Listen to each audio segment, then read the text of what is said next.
Salut les petits amis. Bon, j'espère que vous allez bien. Moi ici, impeccable, c'est la forme.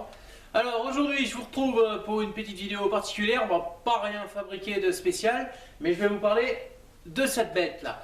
Donc, ceux qui me suivent sur les réseaux sociaux, notamment sur Facebook, ont pu voir, j'avais fait un petit direct il y a quelques jours que je ramenais une nouvelle machine pour l'atelier. Donc je vous laissais dans le doute de ce que c'était. Et ben voilà, donc je sais pas si vous connaissez, on n'en voit pas beaucoup, même sur YouTube on en voit très peu de vidéos là-dessus. C'est ce qu'on appelle un étau-limeur. Donc c'est très vieux, c'est très ancien, hein. Ça date probablement d'avant-guerre, même c'est sûr. Et donc je vais vous parler un peu aujourd'hui de cet engin. Allez, on y va. Alors voilà la bête de plus près. Donc en fait, ce qu'on appelle un étau-limeur, ça permet de réaliser ce que je suis en train de faire sur cette pièce, savoir du surfaçage, ou alors éventuellement en changeant l'outil qui est ici, de faire du rainurage, notamment en alésage, c'est-à-dire des rainures sur des poulies en fait, enfin à l'intérieur des poulies, pour faire des clavetages. Donc c'est quand même bien pratique parce que ça arrive très fréquemment que je me fasse chier pour faire des poulies, des trucs comme ça, donc je suis obligé de faire avec des vis, donc percer, tarauder, bon ça marche mais bon ça me plaît pas, c'est pas idéal. Donc voilà, j'ai récupéré cet engin, donc un monsieur qui me l'a vendu pas cher du tout, et qui était à côté de chez moi, donc c'était la super occasion.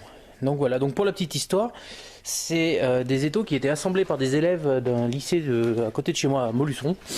Donc, mais il y a très longtemps, hein. Donc c'était un de leurs exercices quoi. Les étaux arrivaient en kit et c'était aux élèves de les monter. Donc le monsieur en avait récupéré un et puis voilà quoi. Donc bon, qu'est-ce que j'ai eu à faire dessus? En fait pas grand chose. J'ai vidangé l'huile parce qu'à l'intérieur, vous voyez, il y a un système. Je sais pas si on va voir là. Toute la bielle en fait au fond là, il y a de l'huile. Il y a tout un système avec les petits tuyaux de lubrification de tout l'intérieur, donc ça c'est bien pratique. Donc j'ai juste vidangé, et puis ici petite particularité, le moteur qui l'alimente était en 220 triphasé. Donc ça existe plus depuis bien avant ma naissance, hein. Oui, donc il a fallu faire quelques petites modifications au niveau du branchement électrique du moteur qui est là. Donc parce que 220 tri, en fait on a changé les barrettes de couplage. Donc là je dis un grand merci à mon cousin Bébert, si tu vois la vidéo, j'espère que tu la regarderas d'ailleurs, qui est venu m'aider, donc enfin qui s'est trouvé à passer par là ce jour-là et qui m'a bien aidé parce que bon c'est son boulot lui d'électricité pour modifier tout ça en fait, parce que le problème c'est que toute la commande de l'interrupteur était en 220 et le moteur allait fonctionner en 380, donc il a fallu qu'on ramène une phase dans le boîtier pour le contacteur. Bref, j'y serais peut-être arrivé, mais j'avoue Bébert, tu m'as fait gagner un temps précieux. Voilà, qu'est-ce que je peux vous dire de plus sur l'étau? Alors ici on a un système, enfin vous allez voir après en fonctionnement, qui permet l'avance de la table, de cette table là, avec un petit réglage. Ça c'est pour le réglage de l'avance, la faire avancer plus ou moins. Ici la manette, c'est pour la faire aller de gauche à droite ou de droite à gauche. De chaque côté là, on a donc des fins de course qui permettent d'arrêter l'étau une fois que la table arrive en butée. Qu'est-ce qu'on a d'autre? Ici, bon ça c'est les manettes pour la vitesse du coulisseau. Ici on a un frein afin de permettre de régler le coulisseau, enfin de l'arrêter où on veut pour affiner ses réglages. Ici c'est la hauteur de l'outil de coupe. Je peux régler également la table, bon, non seulement de manière latérale mais également verticale avec le petit carré qui est là.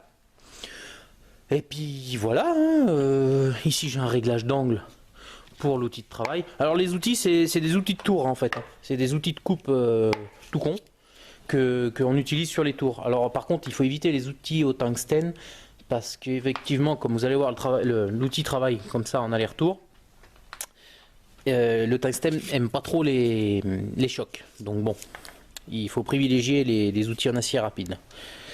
Voilà, et écoutez, je propose qu'on le fasse tourner un peu, que vous voyez comment que ça marche, hein.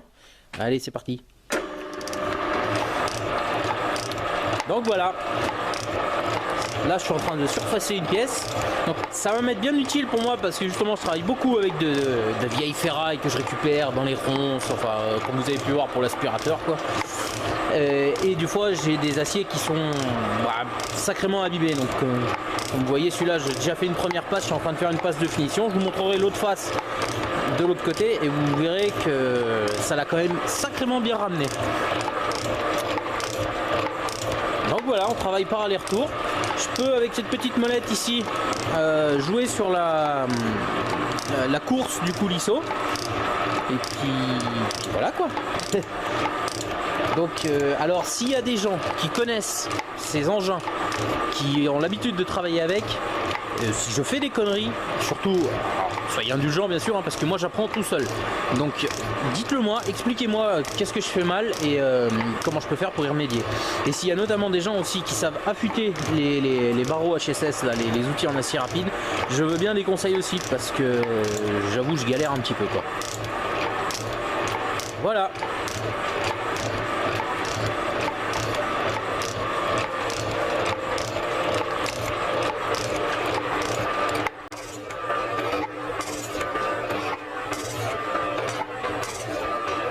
Voilà les amis, l'état de surface. Donc je sais pas si vous voyez bien.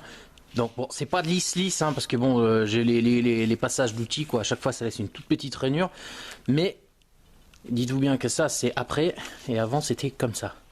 Donc voilà, un bout de ferraille qui est resté longtemps dehors, donc bien attaqué par la rouille, donc ça a fait des trous énormes, et je trouve que ça l'a plutôt, ça l'a bien ramené en fait quoi. Donc c'est sacrément efficace quoi.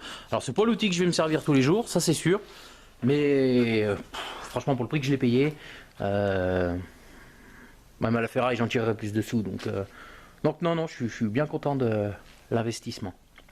Bon ben voilà, j'espère vous en avoir appris un peu plus sur cet engin que je suis en train de découvrir moi aussi, donc voilà, donc si ça vous a plu, comme d'habitude, le petit pouce bleu, et puis moi je vous dis à bientôt pour une nouvelle vidéo.